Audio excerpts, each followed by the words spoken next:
Hello everybody and welcome back to Fly From Home.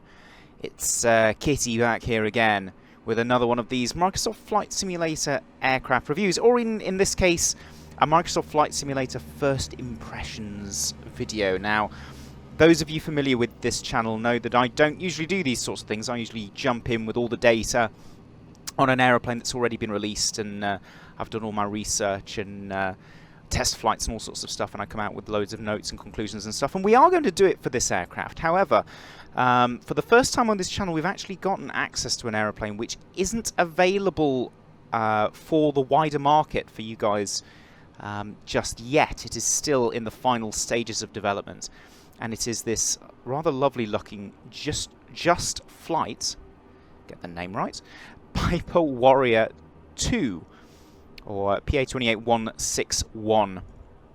Now, this is essentially completing the basic tier of the Warrior family, which they've already populated the Arrow ranks with the Arrow 3 and the Turbo Arrow 3 and 4, and now we've gotten onto, I'm not going to say the basic model, but one of the slightly more base models, shall we say, the Warrior 2, which shares a lot of its features with the Arrow. However, it is a much simpler aeroplane. It's got less power for a start. It has fixed landing gear, and it has a fixed pitch propeller as well. So much more simple and much more likely to be seen at flying schools all around the world. It's a massively popular aeroplane. I believe it's second only in popularity to the Cessna 172 family. So it is one of the most popular aircraft ever built. It's been in production since 1961 in various different versions, but this particular one has been around since 1977. And essentially, it is still in production today. It's got a few aerodynamic tweaks. It's got some fancy new cockpit bits and pieces added into it. Look at that van go! He's got some speed. But essentially, it is still in production today. You can go out and buy one of these brand new from the Piper Aircraft Company and have much the same experience as you had back in 1977. Little bit of note on my personal history with this aeroplane. I learned to fly in one of these, as did Jimbo for that matter. So this channel has a fair bit of history with this aeroplane. I still fly them to this day, although not quite as much as I do the Arrow or indeed the DAE 42 these days. So not surprisingly, even though I did my PPL on one of these, outside of that, look, there's one in the background. Outside of that 40-odd hours that I did as far as my PPL, and a bit of instruction as well, because our school does have these. Probably just a few hundred hours I have in this aircraft, a lot less than I have in the Arrow. But I'm still pretty experienced with one of these, and still pretty confident that I can bring my real-world experience to this aeroplane to tell you just how good of a representation it is. We'll have a quick look at the outside. Obviously, we'll do the hangar segments and everything when I do the full review, but the aircraft does come with a huge number of different repaints in various different, from various different nationalities, all sorts of colours and styles. That's one of them parked up next to us there, in fact. So it's already populating in the simulator as AI traffic, which is nice to see. This one, I love this one. It's a bit of a rip-off of the old BOAC Airways scheme, which is what British Airways used to be called. It's a really stylish looking grey and white little gold line on there. It's really lovely looking. If I can remember how to zoom in, which I can't, I'll do it with my mouse. I'm trying to use my Xbox type controller for the first time to be a little bit smoother with the external views, so let me know if you prefer this to me scrolling around with the mouse like I usually do.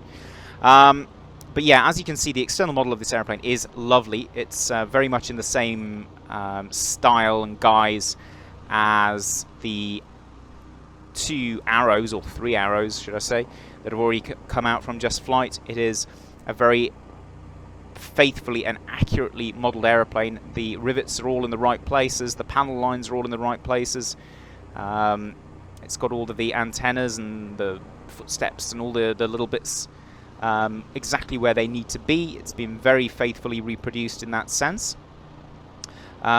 It's the colour scheme is nicely sort of weathered up. The textures, should I say, rather, are nicely weathered up, but not overly dirty. It's depicting a flying school aeroplane which is nicely looked after, probably hangared, but still has a bit of that wear and tear and patina, should I say, on its surface. So very pleasant looking aeroplane, but certainly doesn't look like clean as a new pin sort of thing. It does look like an aeroplane which has been around since the late 70s / mid 80s, and has accrued a little bit of experience, a little bit of life experience, shall we say.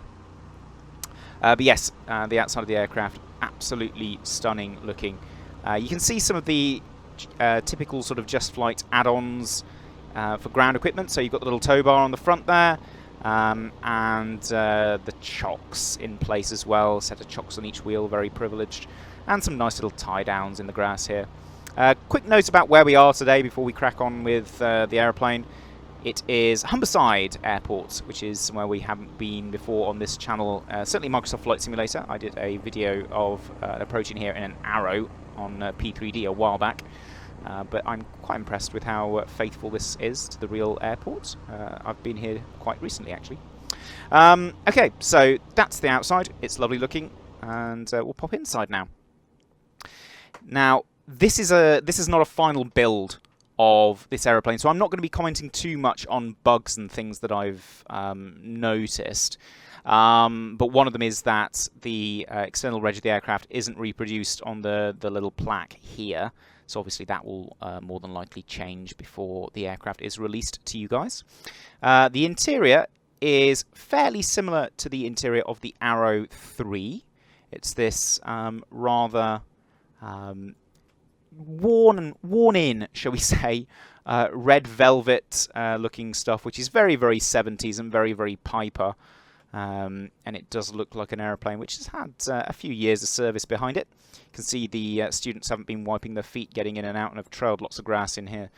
Very, very bad of them. I'll make sure to give them a clip around the back of the ear hole, as my granddad would have said.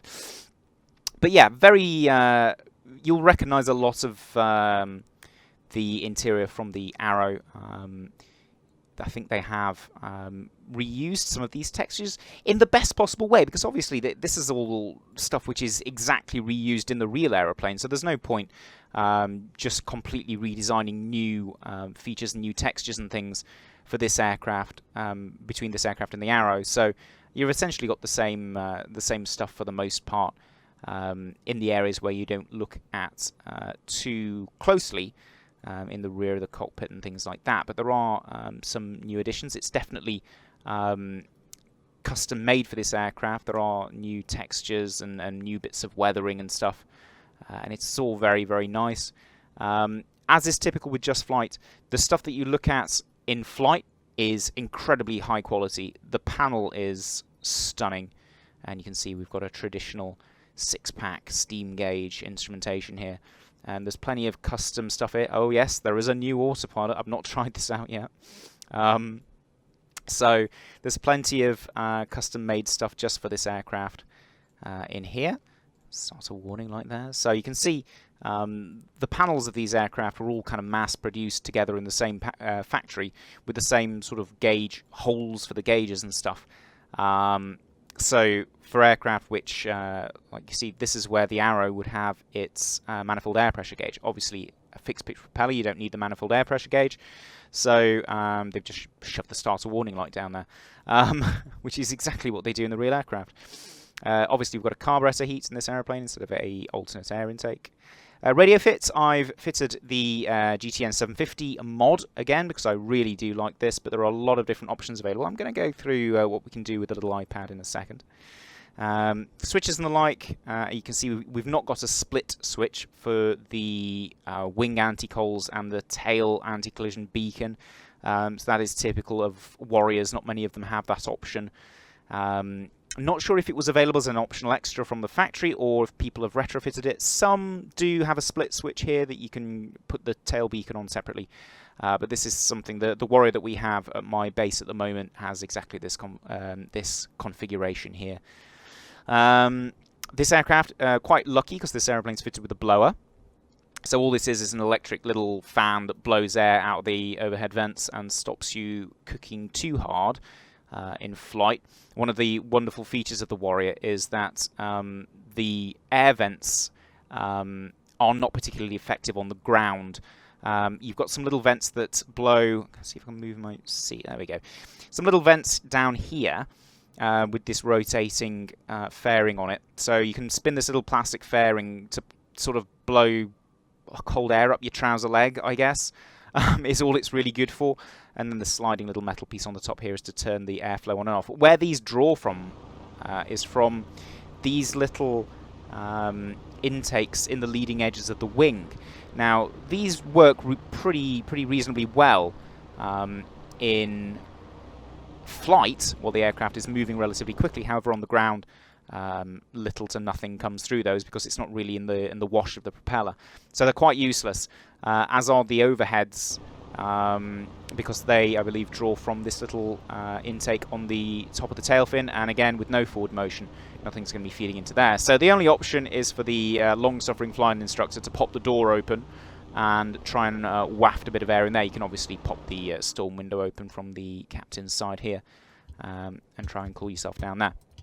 But if your airplane's fitted with one of these little blower fans here, you can whack that on as you're taxiing on the ground, and it will give you a bit of airflow through these top vents here, assuming obviously you've remembered to turn them on with the little plunger there. I'll just put my seat back to the default position. Yeah, so pull off, push on.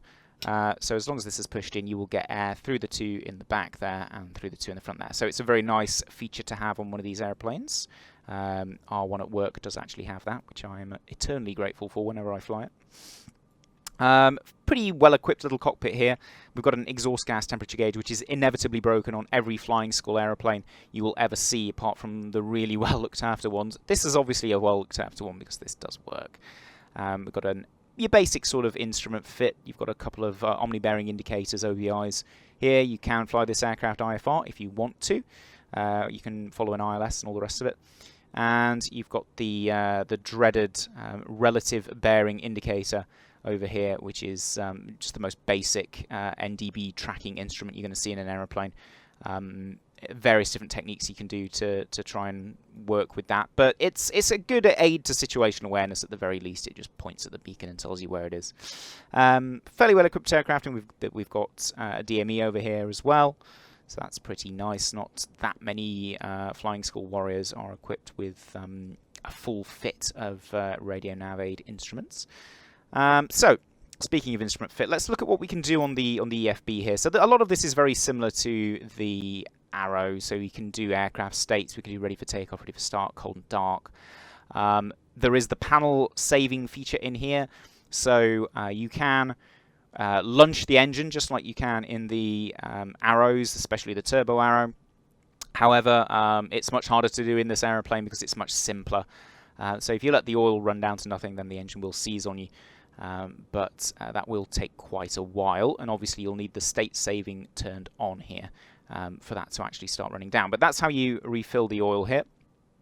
One thing I've noted, they've not modelled the engine cowling. So unlike the Arrow, which has just a little hatch on the top, if you need to refill the oil in this aeroplane, you pop these two little clasps open and you open the whole side of the nose cowling. Now obviously it'd be quite a lot to model if they did that. I can understand why they've done it, but it was a nice bit of immersion to be able to pop the oil filler cap open before you hit the refill oil button. But I understand why they've not done it. Obviously they'd have to model a bunch more pixels, which would probably drain frame rates by quite a bit. The battery, you can drain the battery out in this aeroplane, but you hit that button and it will recharge it. you need to operate this aircraft properly, otherwise it won't start. Prime and fuel flow are required, so this is a little warning there. So anything that you're doing wrong in the aircraft, it will tell you here. You can enable that there, so it allows, it means you have to prime the aircraft properly.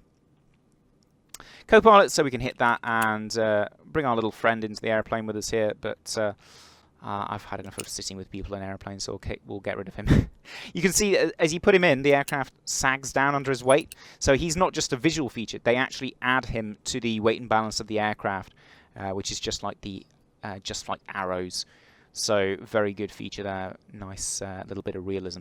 Auto fuel selector, I always have this turned off because I'm used to operating Piper aircraft in real life. But if you're not familiar with these aeroplanes, they have 2 tanks. You can only draw from 1 tank at a time. So every 15-20 minutes or so, you need to be switching between these tanks to keep them level.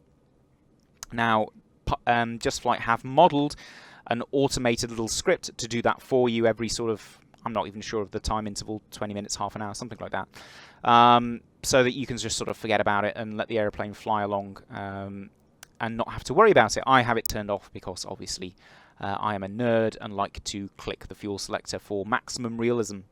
Like I said, I've got the GTN 750 loaded into the cockpit at the moment, but you do have a bunch of different options. So you have these brilliantly modeled, very nicely textured, but completely sucky 25 kilohertz radios, which, as I always say in these videos, you can't actually use in the majority of the UK now because we are on 8.33 spacing. We can go to a dual GNS fit, a 530 and a 430. These are default Asobo items, so use with care. Just the 530 with a 25 kilohertz over here, and then we can go for the lovely GTN 750 mod, which I would recommend for anyone wanting a good in-depth simulation of a real light aircraft GPS system. Probably a bit nicer than a lot of flying school aeroplanes will have fitted to them, I must say. So a little bit of a break in continuity with the whole flying school look, but we'll let it slide for now. Yokes, obviously you can click these as well and get rid of them, but you can... ooh, be careful not... That's another thing. Just like the arrows, all of the circuit breakers work, and if you pull them, it will disable the system, so be careful when you're getting rid of the yoke. Just kind of click it on the boss here at the back, or indeed do it on here.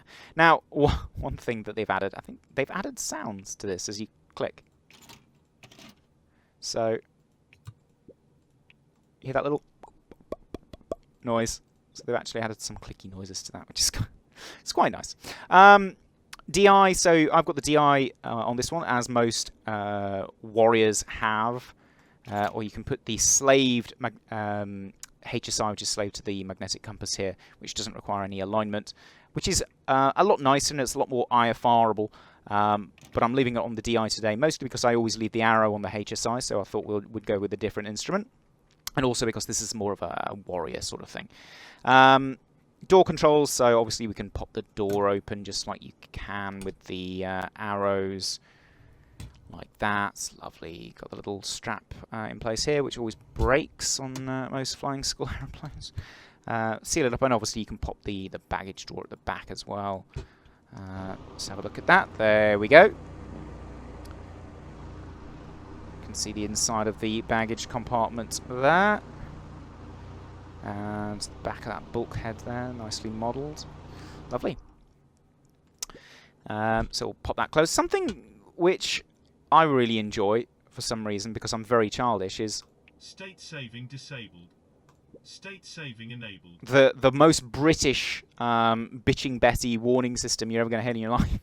I love that, but I don't know why they've only added it for the state saving option. They've not added it for everything else. I want to hear him shout "ready for takeoff" and all the other things. If you need somebody to record those things, Just Flight, I'm right here. I will do it for free. So yeah, I don't know why they've done that, but it's fun and I like it.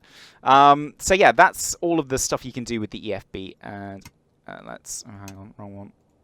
Get rid of that now. And what I'm going to do, I'm going to fire the aircraft up. We're going to taxi out. We've got real world weather selected here at Humberside. It's a little bit overcast at the moment. We're going to taxi out runway 02, pop in a quick left-hand circuit, and I'm just going to give my initial impressions on how the aeroplane flies. I have not flown it yet, at all. So this really is going to be my first impressions. So without further ado, let's crack on with the checklist. So as you can see, like with most Just Flight products, they have included the entirety of the original POH aircraft checklist in the in-game checklist function, which is absolutely fantastic. All of these items, you can click on the little eye here, and if you've not seen it before, it will flash up and glow blue. So for example, the car piece, as you can see, look, is now glowing. So if you're not familiar with the operation of this aeroplane, you can very quickly familiarize yourself with the layout of the cockpit. Right, so let's crack on with the before engine start checklist. Circuit breakers check all in. I'm going to actually do that because obviously if I accidentally mouse over one of these and flip one out, we're going to have some problems. So that's good. Carburetor heat is cold, and fuel selector full is tank. Now let's have a quick look at our fuel load. We've got 50% fuel today, and they're both exactly the same both sides. So let's leave it on the left tank. Tick that, go over to the engine start checklist, and it's a cold engine start. Throttle half inch, so let's crack the throttle a little bit, that's good. Battery switch, I'm going to do this on the honeycomb yoke and pop the battery and alternator into the on position. And we can start to hear the electric gyros and the turn coordinator winding up. Alternator, yeah, went on with those. Nav lights, I'm going to do this on the honeycomb as well. In fact, or should I do it? Let's do it on this. So as you can see, if you keep rotating it, it's going to turn the radio lights up. So as I always tell my students, just turn it enough to get the click and no further. Aux pump, so fuel boost pump on. I can pretty much do all of these from memory, but let's carry on with the checklist. Mixture full rich, so let's wind that all the way forward. Carbureted engine, not fuel injected, so different starting process to the arrows. Propeller clear all around, so no little virtual people going to get missed. Let's just make sure we've gotten rid of all of these things first, otherwise we won't be going anywhere fast. If you leave the chocks in place, it is going to stop you from moving, so they're not just cosmetic items. And ignition start. Okay, so I'm going to do this on the honeycomb, and I'm going to keep my left hand on the throttle as we do it. And as soon as the engine starts, we're going to check and make sure we have oil pressure, starter warning light out, and RPM 1200. And I'm going to cover the brakes as well, just in case.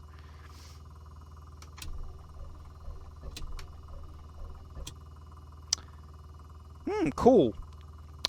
Okay, so it says ignition start here. What it hasn't done is tell you to prime the engine.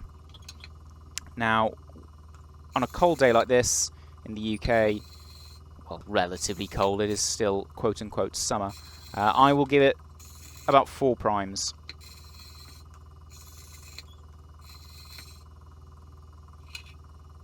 Lock it back up again. Now we should be a little bit more successful. Maybe not. Okay, so let's go through logical checks. Fuel is on and indicating. Let's try right tank. Fuel pump is on. We do have fuel pressure. Carb heat is set cold. Let's open the throttle a little bit more. Mixture is set full rich. So we've got fuel, we've got electrics, we've got presumably got a spark. So all I can think of is she's not primed enough, so I'm going to give her another couple. Now 6 primes is probably the maximum I would go for. I would at least let it catch and run for a little bit before adding any more to the aircraft in real life.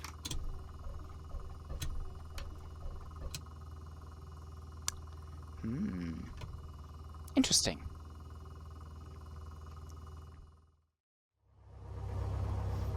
Okay, she's running. She's going. Okay, so possible little bug here. What I had to do to get the engine going was to go and switch my control profile on my honeycomb yoke from the one I normally use for light aircraft to the one I've got for the PMDG DC6, which has none of the buttons bound. So I basically had to click on the mags instead of use the little mag switch which I've got bound on the honeycomb, and the engine did fire up then quite easily, quite quickly. So yeah, I'm going to absolve myself of all blame for that. It's not me being incompetent for once. I think it's probably just a little bug that Just Flight might need to work out. So first things first, let's listen to the sound of this thing.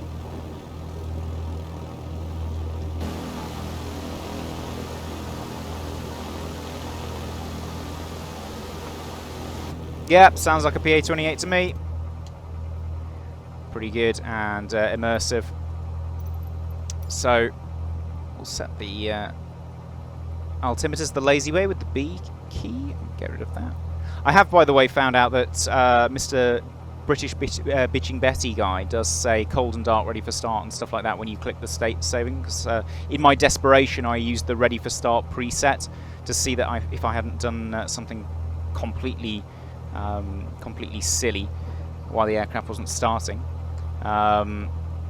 And it wasn't, it was just the same, and like I said, it was I resolved it by changing my control profile, so just a heads up. Right, okay, so let's get rid of that. Quick instrument check, so airspeed is reading as it should and the subscale's moving. Wing bars are moving and it's upright.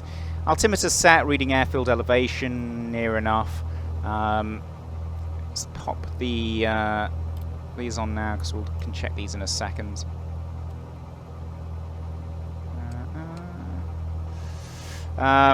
DI is aligned, wings level, ball in the middle, and flag is out, and vertical speed indicator is not broken, reading 0. So let's pop these on, should I? Is this going to work? Oh my, everything's going wrong this time, isn't it?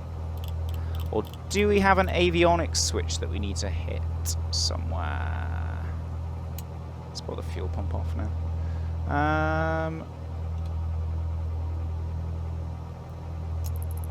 There we go, avionics switch. And that to me looks like an emergency one, so I don't know if I'm missing a regular avionics switch somewhere in here. If I am, then I apologise unreservedly. But yeah, it looks like you do need to switch that. It is emergency bus switch, so presumably this should... there should be a regular avionics switch somewhere on the panel, and I have yet to find it. Okay, we're back. I just had to let my cat out the room. Right. Yeah, I can't find an avionics, a master avionics switch anywhere, really. I don't know if I'm just being completely blind. It does seem that you need to flick the emergency bus here to get the avionics to come on, which is could be another one of those pre-launch things which are going to be changed.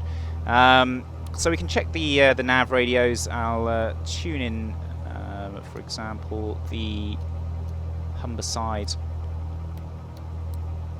Kilo India Mike, which should be 365. And we are getting a signal. Turn it off. It should park on the wing, which it does. Turn it back on again. And it should swing back around and point to the beacon, which it is doing. And go to the audio panel and can listen in. It's quite quiet. But it's giving the Kilo India Mike identifier. Now, I don't know off the top of my head the ILS for Humberside, but what we can do with this fantastic device here is we can go waypoint info, airport, Echo Golf November Juliet, Humberside, enter. And we can have a look at all the frequencies. So if we scroll down a bit, we can see ILS Cat 1, runway 20, 10875. We can click on it, it will put it into the standby, and then we just need to flick it over onto the active there. And as you can see straight away, we're getting a signal from the ILS and from the DME there. And it's not text identing, so we'll just do it on the audio.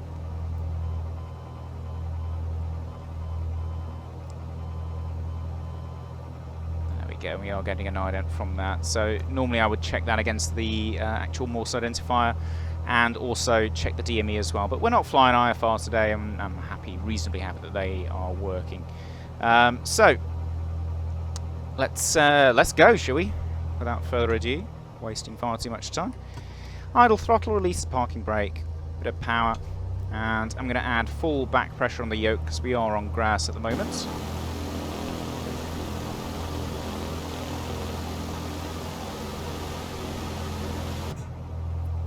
Try not to taxi into those other PA-28s. Fair bit of power required to come around on the... What is that guy doing? He's come a cropper big time. Humberside ground flight home 9er with uniform, request taxi for takeoff departing straight out. Okay, thanks for that. Niner, taxi to and hold short of runway 02 using taxiway Delta Alpha Charlie, cross runway 08 Charlie. Contact tower on 124.905 when ready. Just realised I've got the automated first officer turned on, so he's giving us a bunch of ATC instructions. That's fine. We'll detune that. We don't need to comply with ATC. We're above the law.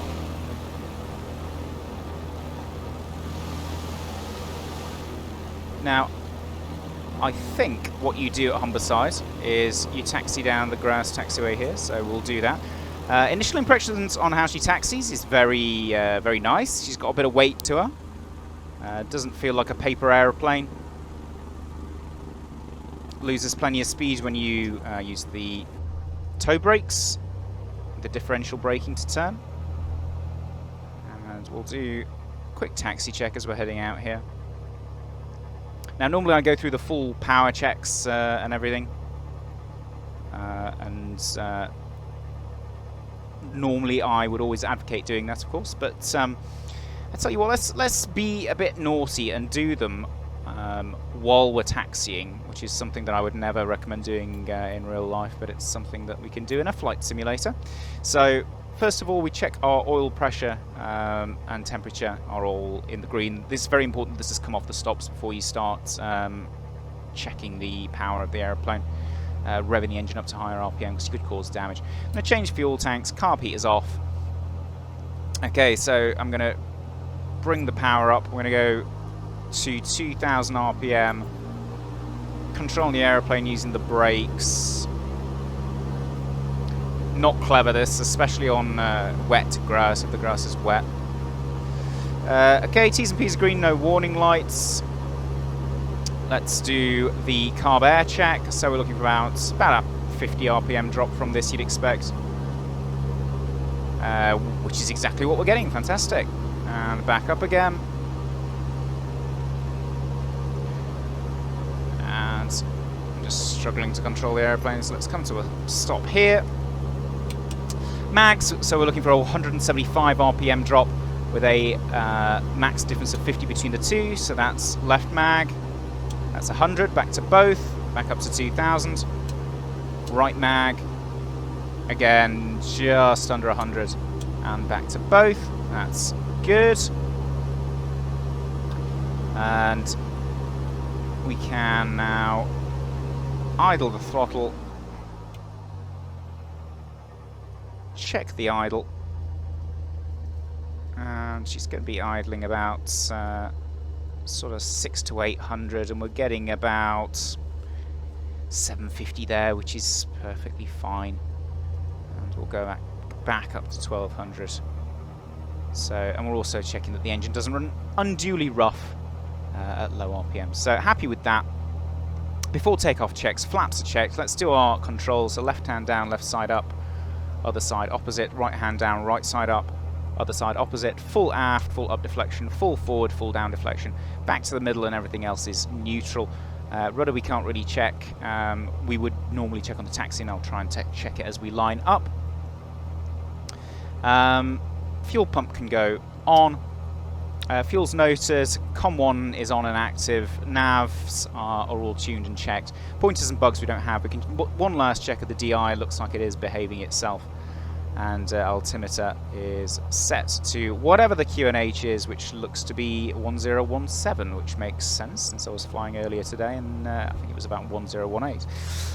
Okay, so let's idle the throttle, release parking brake, and go for the line up. Okay, so no, obviously in real life I'd be calling up and asking for, or saying I'm ready for departure, because it's a controlled field here at Humberside, so they'd be telling me to backtrack line up. However, I'm a law unto myself in this game, so I'm going to go do it anyway, and I'll see you at the threshold, lined up and ready to go.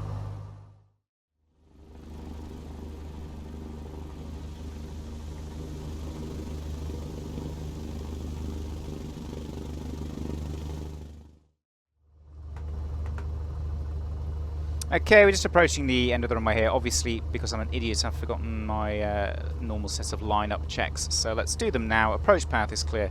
Transponder can go on to altitude reporting, which it is. Pitot heat can come on, and all the lights. Let's have a quick look at these external lights.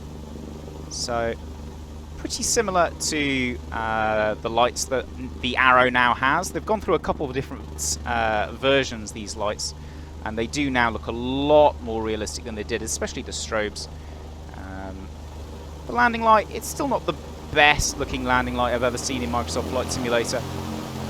But it is pretty nice. I really do like these strobes though. And the navs are looking a lot more realistic as well. Beacon flashing away there. Unlike some aircraft that actually have a rotating beacon, this is just literally an on and off flashing light. Similar to the strobes, but lower in intensity. Okay, one last check of the DI. We're looking good. We've had quite a long taxi. Let's crack some carpet on for a second and make sure we are free of icing. And start adding some power. T's and P's are green. We'll start our stopwatch. Ooh, not like that, we won't. There we go. And we're just going to do one left-hand circuit of Humberside. Away we go. Full power set. And you notice the aircraft accelerates much slower than the Arrow does. That's a function of having less power and a fixed pitch propeller. Airspeed's alive. We're looking for 65 knots, same rotation speed as the Arrow, and there we go. Bit of back pressure, quite heavy, which is pretty realistic. And we're going to climb at 79 knots or 80. Because we aren't genius airmen that can keep a little gauge like that to within a knot. Fair bit of right rudder required, which is pretty accurate, I would say. Overall, she's feeling, feeling pretty familiar. Rate of climb just over 1,000 feet per minute, which is what I'd expect on my own in a moderately loaded Warrior. I've actually got quite good climb performance, these little aeroplanes. Especially when they're lightly loaded. It's a function of that long wing that the Arrow 3 has. It's quite a lot of lifting area for a relatively light aircraft. Bear in mind it's the same wing that the Arrow 3 uses in a much lighter package. So you do get quite good rates of climb, certainly initial rates of climb with this aeroplane. There's 1,000 feet. Let's keep climbing. We do have an airfield elevation of about 150, 170, something like that. So fly your circuits at 1,200 feet on the QNH at Humberside.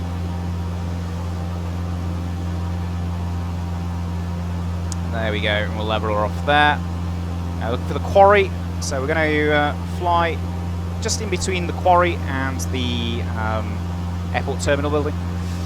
Let the aircraft accelerate a little bit and then pull the power back to a sort of cruising RPM, so about sort of 2,300. We don't want to go too crazy, mostly because this aircraft will cruise at about 110 knots sort of thing, which is a bit quick for a light aircraft circuit. Certainly when you've got a student on board, if they're a new student, they're just getting used to flying circuits. You want to be doing them at more like 90 knots, which is what the aircraft's settled at now, which is perfect. That's just what I'd expect for this power setting. Overall, aeroplane feels very pipery. It's not quite as heavy as the Arrow. Roll response is quite nice. Pitch response is also nice, but not overly sensitive. So really just what I'd expect from this aeroplane. Okay, let's do our pre-landing check. So brakes are pressurized, undercarriage we don't have. Mixture's full rich, fuel is on and sufficient. We're going to change tanks. Flaps, speed below 108, flaps 1. Instruments are all in the green, carb heat can come on. Hatches and harnesses are all secure, door is closed, and the landing light is on. And now we're looking for our turn to base. Now I've left this maybe a touch tight perhaps. Oh, I'm climbing like an idiot as well because I just smacked my trim switch without meaning to. I mean, I'm testing the airplane. I need to do these things. Okay, we're not going to go too far out. Now, one thing that the Arrow, the Warrior displays that the Arrow certainly doesn't is that the Warrior is a surprisingly slippy little aeroplane, especially with these fairings installed on the undercarriage here. Now, not many flying school aircraft have these anymore, but they were an option from the factory, and some better looked after privately owned examples certainly do have them. Now, the result of that is, quite often you can struggle to slow down and go down at the same time in this airplane, so I'm going to be quite aggressive with my speed control. I'm going to go for about 80 knots, select flaps 2, and get the aircraft coming down on base leg. And yeah, I'm going to add a little bit of power back in now. Let's see if the model Guy Martin's house, because it's around here somewhere. For those of you who don't know Guy Martin, he is a proper northern bloke who likes old fighter planes and fast motorbikes, and makes lots of fun TV shows about them. And he lives just on the approach pad to Humberside Airport. Final approach track established. Okay, no reds, blues, greens to do, but we can establish, configure, full flap, and make our radio call. So flyer home, Niner, final runway 20 to land. And now we're looking for about 300 feet above ground level, which we're coming up to now to drop the carbies away. We're a touch high, but that's fine for a light aircraft. Looking for 70 knots on the approach, or I think 73 if you're looking for the exact book figure. Aircraft's coming down nicely. Now, what I'm expecting to see when this aircraft gets into the friction layer is that it will float like an absolute B word. So this is the real undesirable feature of the Warrior. It's long wing and lightweight. Once it gets into the ground effect, close to the ground, it causes the aircraft to float quite a lot. So I'm going to be deliberately maintaining 70 knots all the way to the ground. Normally I would be sort of pulling the power back at this point, and trying to wash all the speed off, knowing what I do about the Warrior. Now I'm going to instead apply the same technique as I apply with the Arrow and just start to come back on the power as we're coming into the flare, and just see if they've managed to... Yeah, here she goes, all the way down the runway. All the way down the runway. And we're down just about, there we go. Yeah, okay, that is, that's pretty much spot on. That's just what the real Warrior does. In fact, I was a little bit in the right sort of speed range there. I was a little bit slower than 70. If you keep 70 all the way down into the flare, or keep your sort of VREF all the way into the flare as you would in the Arrow, then it does very easily float you down the runway, which can be very frustrating for students and low hours pilots. They tend to have a tendency to push forward on the yoke a little bit to try and get the airplane to touch down, and obviously the result of that is that the aircraft touches down nose wheel first and then bounces back into the air, and then porpoises back down again and makes an even bigger bounce and an even bigger bounce until either the prop smacks into the ground, makes a loud noise and costs a lot of money, or the nose wheel collapses and then the engine makes contact with the ground that way. So yeah, you see quite a lot of prop strikes, very, very flat landings in Warriors, just from pilots trying to shove it on the ground and not allow it to float. The unfortunate thing is, if you come in with a little bit too... He's still flipped over. He's not enjoying life. The unfortunate thing is, if you do come in fast in a Warrior, you just need to let the aircraft float and touch down at the right attitude. It's very, very important to touch down at the right attitude in this airplane. Let's try and go back to our old parking space. We'll do our after landing checks. So trim neutral, flaps up, fuel pump off, landing light off, strobes off, pitot heat off. Transponder goes standby, and try to taxi to normal speed, not at certain Irish airline speed. My, he's not had a good day, has he? Right, so full back pressure. We're going to go park up next to that other more upright Warrior.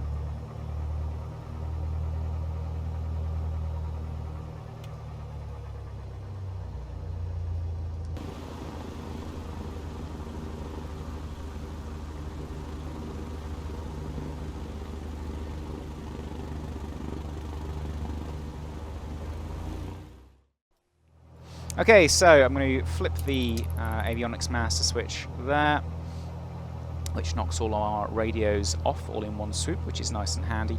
Quick mag check, so drop, no stop, left, both, right, both, and we've got a drop but no stop, which indicates the switch is working but the mags haven't died.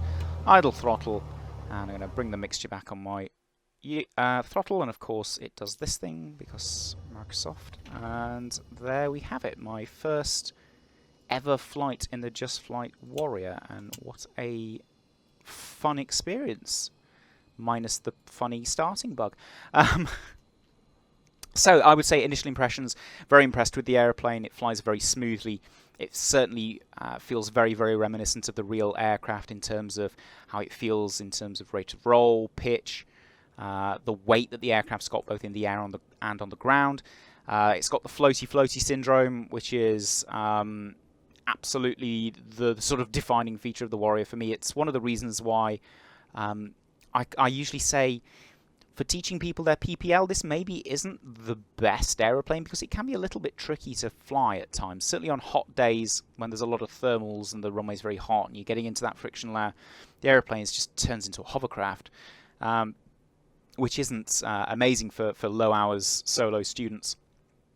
I would usually say that the Cessnas and even the dreaded PA-38 Tomahawk make better ab initio trainers than this does. But this makes a fantastic low-hour pilot touring aeroplane, hour-building aeroplane, and so many people who I know have done their hour building in these aircraft. Jimbo did his hour building in an aircraft very similar to this. It was the Archer, which has the slightly bigger engine, 181 horsepower.